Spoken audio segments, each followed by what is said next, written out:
Baik, kita lanjutkan, yaitu penerapan kedua dari integral tertentu adalah untuk menghitung panjang busur kurva. Ya. Nah, gambarannya seperti ini ya, gambarannya seperti ini. Jadi, misal kita memiliki fungsi ya dalam bidang kartesian, yaitu fungsi y sama dengan fungsi x, ya, yaitu y sebagai fungsi dari x.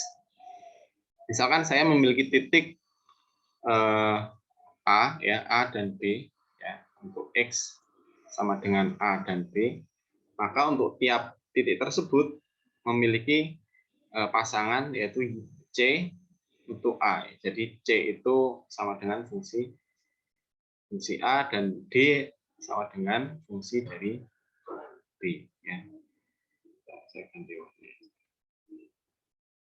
Nah, kemudian kita ingin menghitung ya, jika suatu fungsi kita ketahui, menghitung berapa sih panjang busur kurva ya, atau berarti berapa sih panjang kurva dari titik A ya, dari sini menuju ke titik B ya, yang dibatasi oleh titik A dan titik B. Berapakah panjangnya?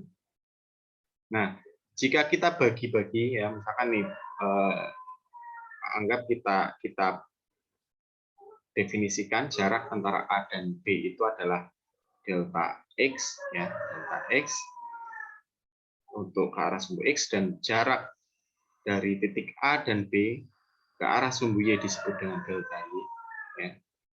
Maka jika kita lihat di sini, kita memiliki dua besaran ya. Yang pertama adalah ini tali busur ya, atau arc ya, atau arc bukan arc yang ini ya, tali busur aja gitu ya. Nah, kemudian kita memiliki yang kedua ini ya, yang saya beri garis putus-putus ini yang disebut dengan busur. Nah, kita ingin menghitung panjang busurnya. Yang ingin kita hitung yang panjang busur. Ya. Nah, tapi kita lihat jika titik A atau titik B kita tarik semakin mendekati ke titik A, ya, maka panjang tali busur ini nanti akan sama dengan panjang busurnya. Ya, jadi coba kalian kalian bayangkan ya, kalau titik A, titik B ya kita tarik terus, ini semakin mendekati dengan titik A, maka panjang dari tali busur ini akan semakin mendekati dengan panjang busurnya ya, panjang yang ini, panjang jarak lurusnya akan semakin mendekati panjang jarak aktualnya yang ini ya. Nah, panjang busur anggap kita tulis sebagai delta S ya. Nah, panjang tali busur ini dapat kita nyatakan menggunakan teorema Pitagoras. Ya, teorema Pitagoras karena ini kan sudut siku-siku, di mana teorema Pitagoras itu menyatakan bahwa panjang tali busur A sampai B itu sama dengan akar dari delta X kuadrat plus delta Y kuadrat. Ya, ini lagi dalil Pitagoras. Nah, dari persamaan tersebut, ya, maka pertama kita buat suatu persamaan bahwa panjang tali busur A dan B, yaitu yang jaraknya ini, jika kita bagi dengan delta X, itu sama dengan panjang tali busurnya adalah akar delta X kuadrat plus delta Y kuadrat per delta X. Nah, sekarang jika kita buat B semakin mendekati A, maka kita buat limit delta X mendekati 0. Ya kan? Karena kan B semakin mendekati A, maka delta X juga semakin mendekati 0 ya. Ini kan semakin mendekati ke sana. Nah, kita mendapatkan persamaan limit ya, limit delta X mendekati 0 dari akar delta X kuadrat plus delta Y kuadrat per delta X itu sama dengan ini, limit delta X mendekati 0 akar ya, yang depan ini kita bagi menjadi 1 karena ini kan sama dengan akar delta X kuadrat ya. Yang bawah ini sama dengan akar delta X kuadrat, kemudian kita masukkan ke akar ya, sama-sama kita masukkan ke akar, Yang depan bisa kita coret, yang belakang kita peroleh seperti ini. Nah, kemudian ya di sini kita tambahkan ya, ya dikalikan dengan delta S per delta X. Ya, ini menggunakan aturan rantai. Nah, aturan rantai ya, maka panjang tali busur A dan B per panjang busur ya, delta S adalah panjang busur, dikalikan delta S per delta X sama dengan ruas kanan. Ya. Nah, tadi kita ketahui bahwa jika A semakin mendekati B atau delta X semakin mendekati 0, maka yang depan ini itu semakin mendekati 1, sehingga kita tinggal mendapatkan yang belakang ini. Nah, ketika delta X-nya itu mendekati 0, kita mendapatkan bentuk turunan ya, derivatif dx per ds per dx itu sama dengan akar 1 plus dy per dx. Nah, persamaan derivatif ini yang kemudian nanti digunakan untuk mencari s ya. Kita kan sudah punya komponen ds ya. Nah, kemudian berarti s sama dengan integral ya, integral dari ds ya. Integral dari apa? Diferensinya ya, dari derivatifnya itu kan S ya, atau panjang total itu adalah integral dari titik A sampai B dari ini ds ini yang kita sekarang tinggal kita masukkan yang ini ya, sehingga dari sini kita bisa memiliki rumus untuk menghitung panjang busur suatu kurva pada koordinat kartesian ya. Jadi panjang busur adalah integral dari A dan sampai B dari fungsi ini 1 plus turunan dari fungsi f ya dy dx dikuadratkan kemudian diintegralkan terhadap dx ya. Ini kalau kita integralnya ke arah sumbu x ya, atau terhadap dx. Nah, tadi jika kita lihat panjang busur kan dari yang penting dari titik A sampai titik B di sini ya. Nah, itu kita bisa menghitungnya ke arah sumbu X atau bisa ke arah sumbu Y sana. Jadi kita menghitungnya sambil berurutannya dari C sampai D. Nah, jika kita mengintegralkannya ke arah sumbu Y, maka kita memiliki fungsi seperti ini. S integral ds dari C sampai D, ya, ini salah. Ini harusnya dari C sampai D. Nah, yang belakangnya dibalik. Tadinya di dx menjadi dx di artinya di sini adalah x itu sama dengan fungsi dari y. Ya, kemudian kita integralkan terhadap. Nah, kemudian bisa juga kalau dalam fungsi parameter, diingat lagi ya, turunan fungsi parameter. Jadi misalkan y dan x itu adalah fungsi dari suatu variabel bebas yang lain. Contoh di sini adalah t. Jadi misalkan y sama dengan ft dan x sama dengan gt, maka nanti integralnya bentuknya seperti ini. Integral dx dt kuadrat plus integral dy dt kuadrat, kemudian diakarkan baru di integral terhadap dt. Ya, jadi itu rumusnya. Nah, untuk penerapannya kan kita coba tunjukkan contohnya ya. Di sini tentukan panjang busur kurva 24 x sama dengan x pangkat 4 plus 48 dari x sama dengan 2 sampai x sama dengan 4. Nah, di sini kita memiliki bentuk fungsi implisit ya. Tadi untuk menghitung panjang kurva ya, panjang kurva kita ingat yang penting kita memiliki bentuk turunannya ya, 1 plus dy dx kuadrat diintegralkan terhadap x. Nah, sekarang kita perlu mencari ini di dx. Coba apa ya?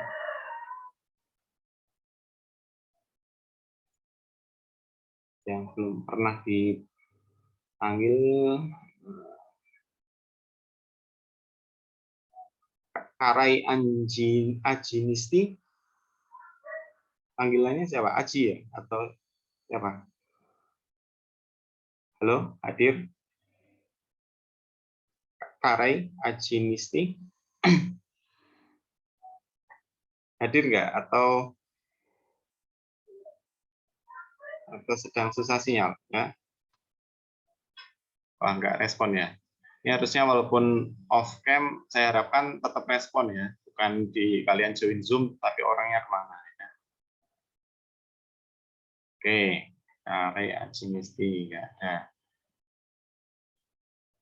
Anissa Yashifa? Hadir? Hadir ya. Nah, coba kita punya fungsi bentuk implisit seperti ini. Bagaimana cara mencari dy dx-nya? Cara mencari turunan y terhadap x. Masih ingat? Halo Anissa?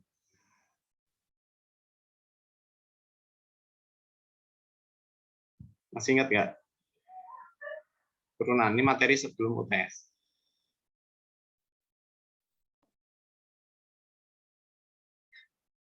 Halo Anissa?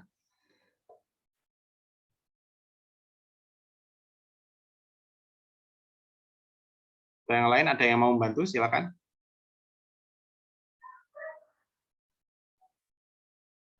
Oke, coba yang lain ya. Nabila Diandra. Hadir?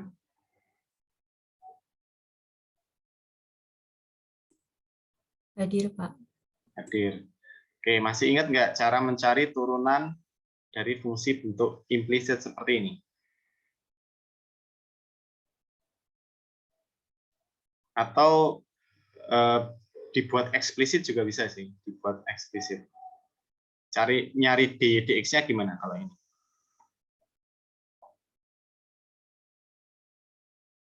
Nyari turunannya. Ini materi sebelum UTS loh, jangan sampai lupa ya.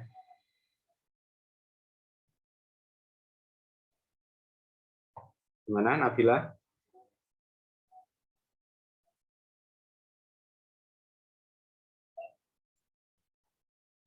Ini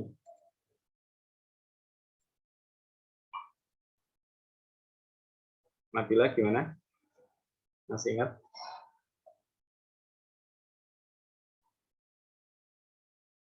Nggak respon ya. Oke, sekali lagi yang lain ya. Coba Novia Alia Devi hadir. Suara kecil sekali ya. Masih ingat nggak untuk mencari turunannya? Pakai parameter itu, Bapak. Kalau ini bukan, ini yang implisit. Kalau parameter tuh misalkan X fungsi T, Y fungsi T. Ya, kalau ini, ya ini bisa pakai turunan implisit, ya atau tidak dibuat implisit juga bisa. Turunannya apa kira-kira ini?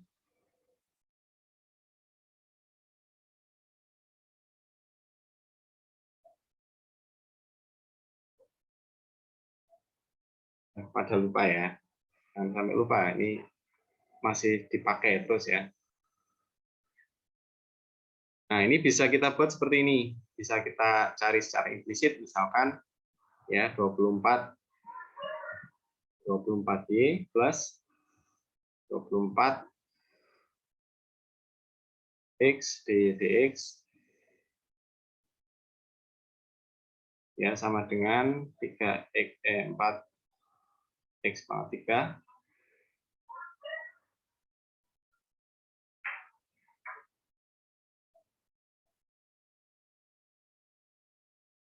4X pangkat 3, kemudian yang belakang karena konstanta berarti 0. Ya.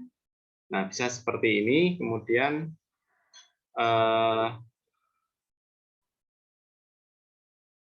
ini bisa kita coret ya. Kita coret 6 dy dx itu sama dengan ya x pangkat 3 min 6y per x ya. Nah, kita bisa substitusi y-nya ke sini ya dari sini. Atau Sebenarnya itu juga bisa kita cari turunannya tidak sebagai fungsi implisit. Ya, jadi kita eksplisitkan menjadi Y sama dengan X pangkat 3 per 24. Ya, kita lihat sini. Ditambah 48 per 24X. Berarti 2 per 2X. Ya. Nah, kemudian turunannya dy dx itu nanti adalah 3x kuadrat 3 per 24 seperti 1/8 ya, x kuadrat per 8 dikurangi x pangkat 1 berarti 2 per x kuadrat. Nah, seperti ini. Nah, jika kalian masukkan y ini ke sini, ya, ke sini nanti hasilnya akan sama. Oke ya, kita sudah punya untuk turunannya. Selanjutnya kita masukkan ke sini, ya, integral dari 2 sampai 4 ya, akar 1 plus, nah di dx-nya kita masukkan 1x kuadrat min 8 per 8 min 2 per x kuadrat dikuadratkan dx sama dengan integral 2 sampai 4. Nah, ini kita hitung yang dalam 1 plus x kuadrat, berarti di sini adalah jadi x kuadrat dx pangkat 4 per 64 ya. Terus di sini kuadrat karena min ya, min berarti min 2 kali x kuadrat per 8 dikalikan 2 per x kuadrat ya, plus 4 per x pangkat 4 ya, dx sama dengan integral 2 sampai 4 akar 1 plus itu kita coret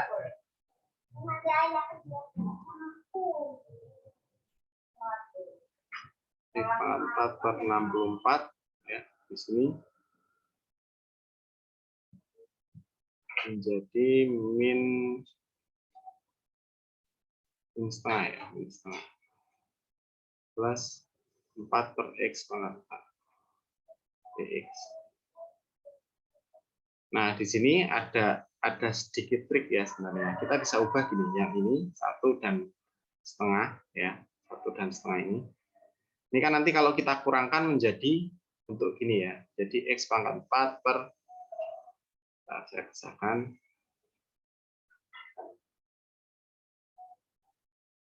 menjadi bentuk x pangkat 4 ya, integral 2 sampai 4 dari akar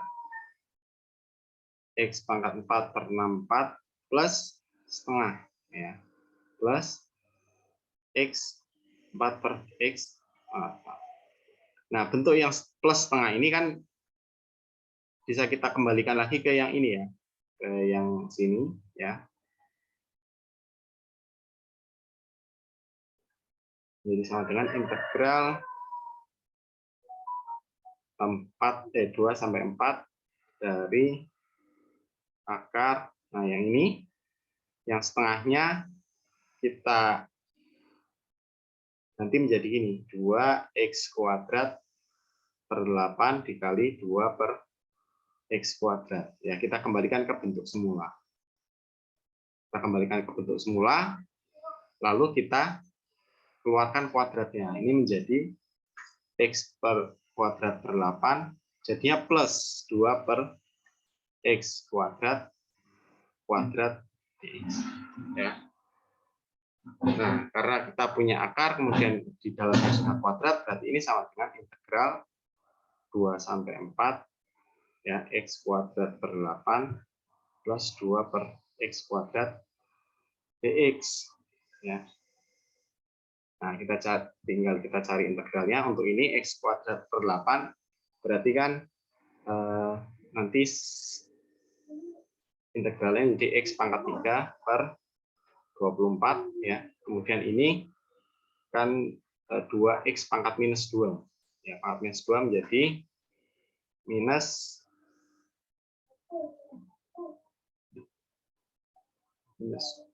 2 plus 1 jadi minus 1 ya. Jadi 2 per X ya. Dari 2 sampai 4. Ya, sampai di sini ada yang ingin ditanyakan ya.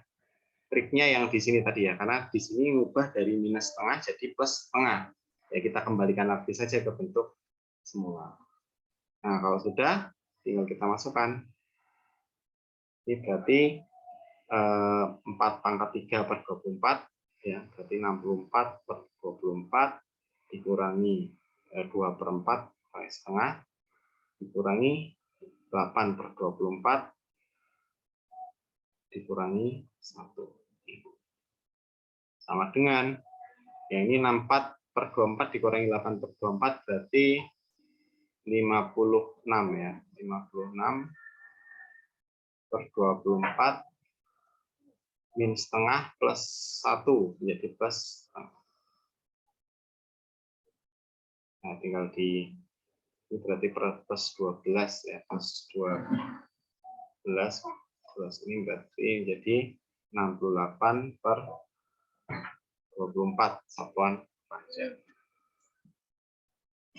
Ya, itu adalah contohnya. Jadi karena ada akar, kemudian di sini adalah turunannya, kadang integral untuk pencarian panjang busur itu menjadi lebih sulit ya, jadi relatif lebih sulit. Nah, ini ya kadang soal kayak gini ya mungkin udah dibuat ya sama yang dulu membuat soal, nanti akan bisa dicoret kuadrat dan akarnya. Ya, kalau kita dapat integral kemudian masih ada akar kuadratnya, ya tentu kita akan memerlukan teknik integrasi yang kemarin ya, misalkan berupa pecahan rasional dan lain sebagainya. Oke, itu contohnya. Oke, kemudian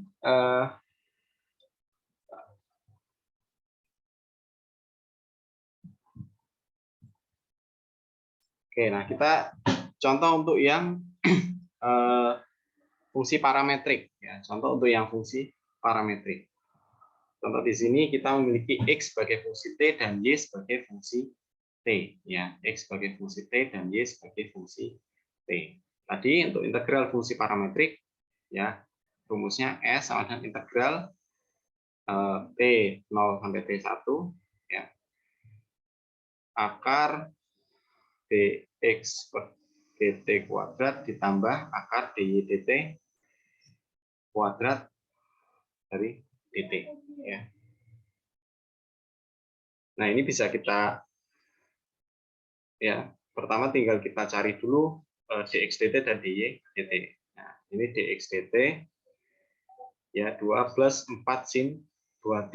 Nah, ini kita turunkan, yang depan adalah konstanta berarti 0, yang belakang 4 sin 2t, berarti turunnya adalah 8 cos 2t ya, 8 cos 2t. Kemudian yang dy dt itu sama dengan cos, turunan cos adalah min sin, berarti dia menjadi sin 8 sin 2t. Ya. Nah, ini menjadi integral dari T0 sampai T-nya dari 0 sampai I per 2 ya. Langsung saja kita masukkan 0 sampai I per 2.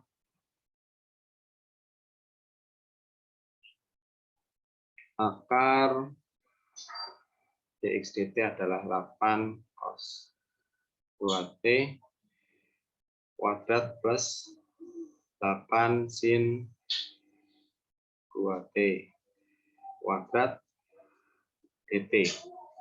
Nah, untuk mempermudah perhitungan, yang 8 ini kita keluarkan saja ya. 8 kuadrat di akar, jadi keluarnya jadi 8 lagi. 8 integral 0 sampai pi per 2 dari cos kuadrat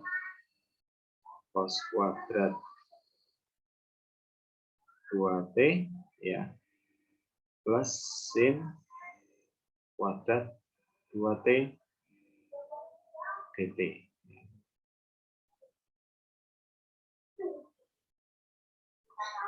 Ya, cos kuadrat 2t plus sin kuadrat 2t. Nah, ingat dari aturan trigonometri bahwa cos kuadrat x plus sin kuadrat x itu sama dengan 1. Jadi karena di sini x mau isinya berapapun asalkan sama, maka hasilnya 1. Nah, di sini cos kuadrat 2t plus sin kuadrat 2t berarti hasilnya juga sama dengan 1 ya. Jadi walaupun awalnya kelihatan susah, ternyata setelah kita tahu aturan trigonometri yang jadi mudah. Berarti jadi sama dengan 8 kali integral 0 sampai pi per 2 dt ya. Ini sama dengan 8 kali t dari 0 sampai pi per 2 ya, sama dengan 4 pi ya. 8 kali pi per 2 dikurangi 0 jadi 4 pi. Itu contoh untuk yang fungsi parametrik. Nah, nanti untuk latihan kalian bisa lihat ya diktat yang nanti saya share ya. Mungkin habis ini saya share diktatnya, bisa kalian lihat di situ contoh-contoh soal ataupun juga soalnya ya, soalnya bisa kalian kerjakan. Oke, untuk yang koordinat kartesian ada pertanyaan? Silakan.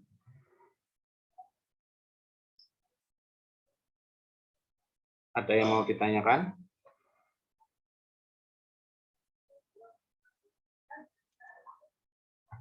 Ini masih on ya, masih hadir ya. Ntar saya ditinggal sendiri nih di sini.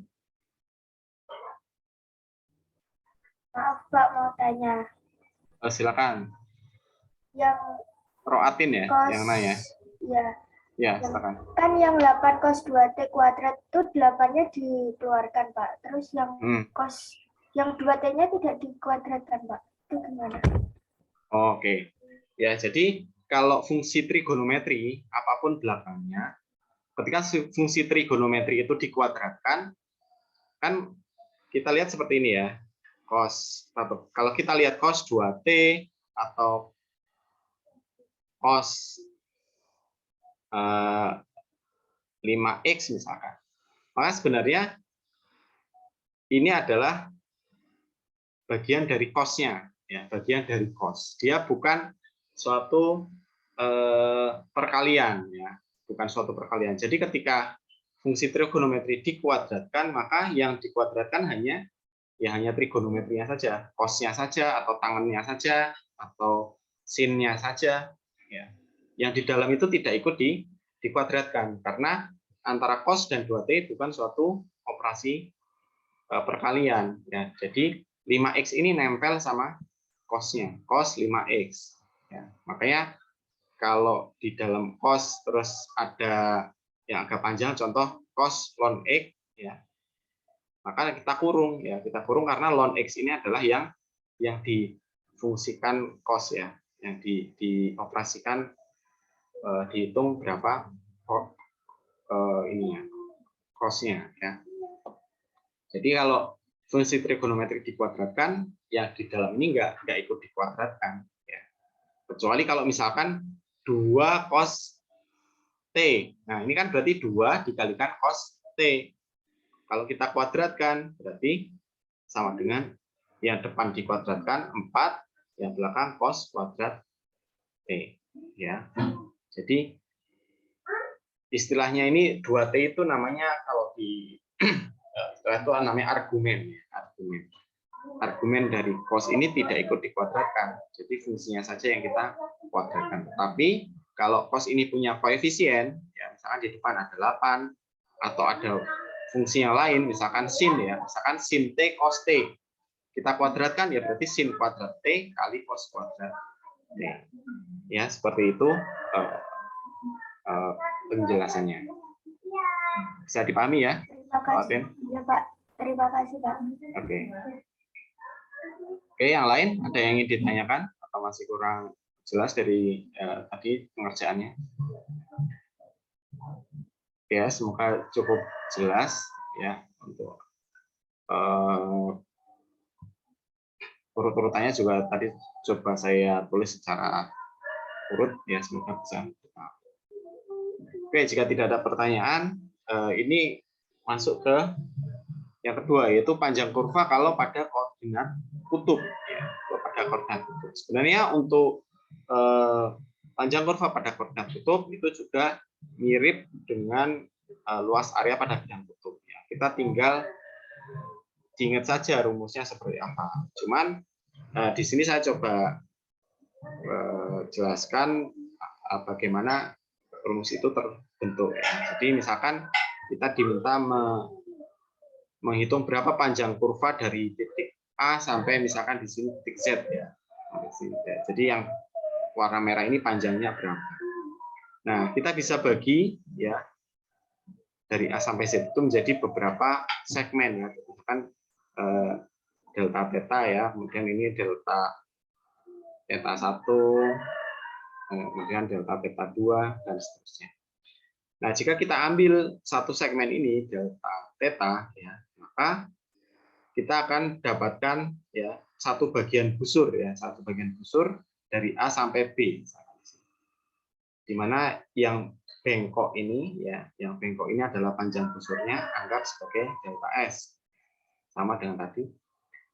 Nah, jika delta theta itu semakin mendekati 0 ya, semakin mendekati 0, maka ya nanti panjang tali busur itu sama dengan panjang busurnya ya. Nah, kita lihat antara titik A dan B dapat kita ambil suatu segitiga ya. Ini tentu dengan syarat delta theta itu semakin mendekati 0, maka untuk yang sebelah dalam ini ya, ini panjang busurnya adalah R delta theta ya, di sini ya. Sehingga kita memiliki bentuk segitiga siku-siku di sini ya. Sehingga bisa kita gunakan aturan Pythagoras, di mana panjang sisi depannya ya di sini adalah R delta theta dan panjang sisi sampingnya di sini adalah delta R atau perbedaan jari-jari antara titik A dan B. Nah, panjang tali busurnya adalah ya delta R kuadrat ya, delta R kuadrat ya plus R delta theta kuadrat. Ya, kemudian jika masing-masing jika ini dibagi dengan cara yang sama ya, dibagi dengan delta theta, yang ini dibagi dengan delta theta, maka kita akan peroleh nanti bentuk seperti ini. ds d theta itu sama dengan akar R kuadrat plus dr d theta kuadrat. Sehingga untuk panjang busur kurva ya kita bisa menggunakan rumus yang hampir sama dengan Kartesian. Nah, sekarang contohnya, misalnya kita memiliki fungsi ya suatu spiral ya, R sama dengan E eksponen 2 theta, dari 0 theta 0 sampai 2. Berapakah panjang spiralnya? Nah, nanti kalau kalian plot dalam koordinat kutub ya, jadi plotnya bukan dalam koordinat Kartesian, nanti bentuk dari kurvanya ya, contoh di sini untuk theta sama dengan 0, berarti R sama dengan pangkat 0, R sama dengan 1, mulainya dari sini ya, untuk theta 0. Kemudian untuk theta misalkan berapa ya, theta sama dengan setengah ya, theta setengah, berarti di sini adalah 2,78. Nah, nanti bentuknya seperti ini, bentuk fungsinya seperti itu ya. Nah, untuk menghitung panjang kurvanya ya, tadi S itu sama dengan integral dari theta 0, dari 0 ya, dari 0 sampai 2, kemudian akar R kuadrat ditambah dr d theta kuadrat d theta ya. Sekarang tinggal kita R-nya sudah punya, yang belum punya adalah dr d theta. Berarti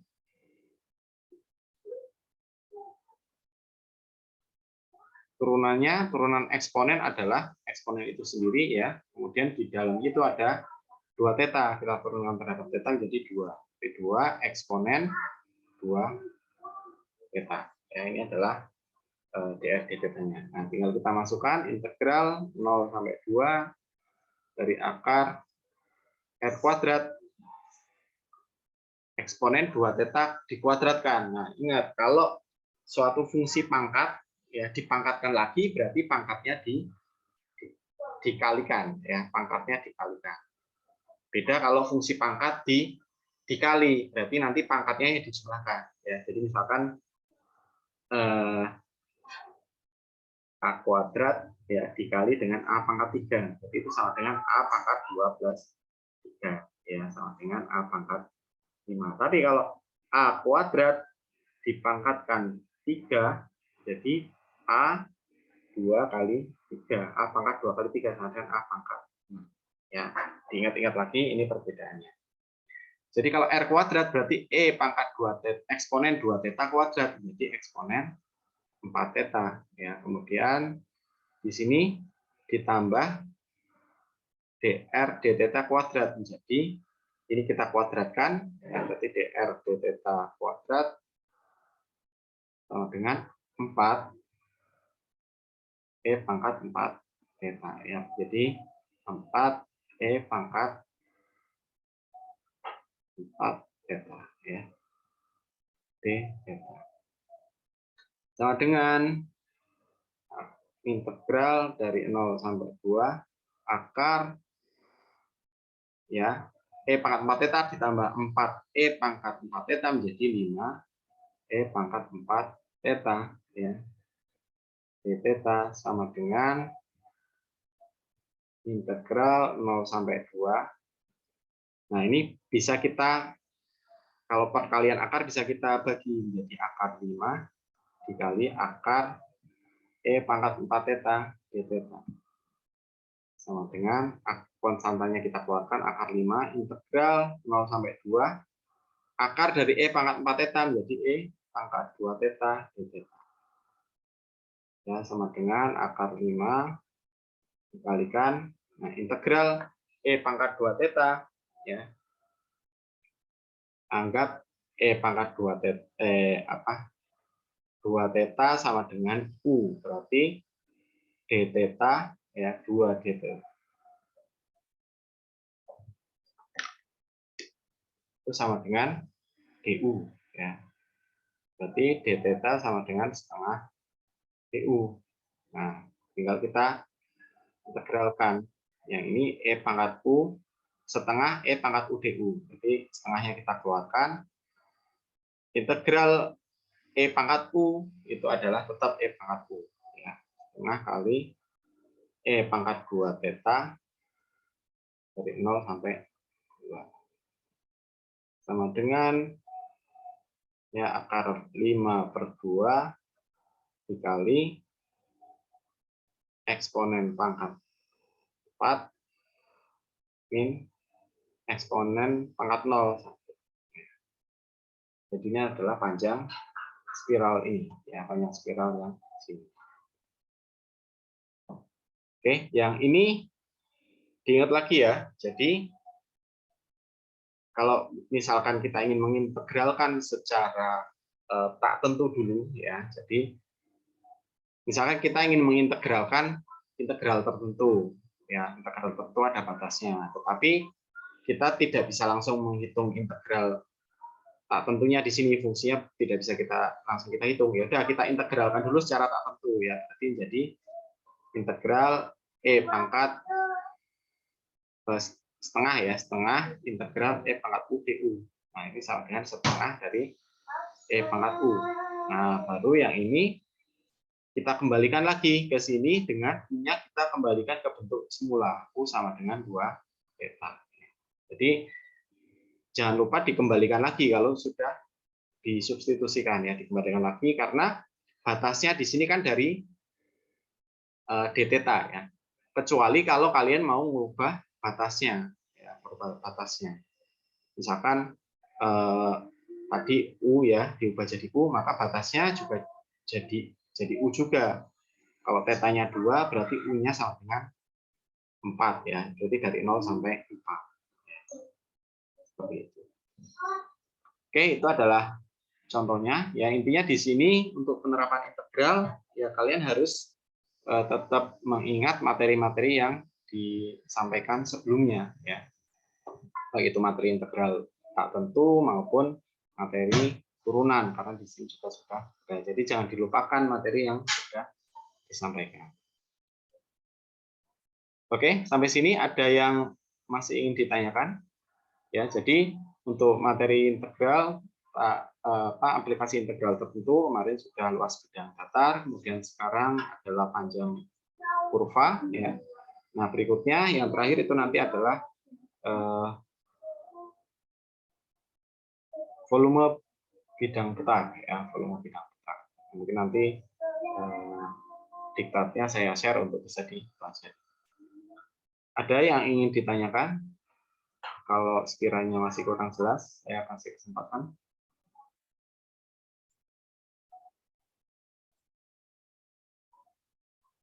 Irfan Nur Fauzi hadir? Hadir, Pak. Ada yang ingin ditanyakan? Masih belum sih, Pak. Belum ya. Mutiara Wulandari hadir? Hadir, Pak. Ada yang ingin ditanyakan nggak dari materinya? Belum ada sih. Oke. Belum ya. Nah, kan soalnya ini kan tinggal aplikasi integral ya. Yang penting asal kalian bisa menghitung integralnya ya insya Allah bisa.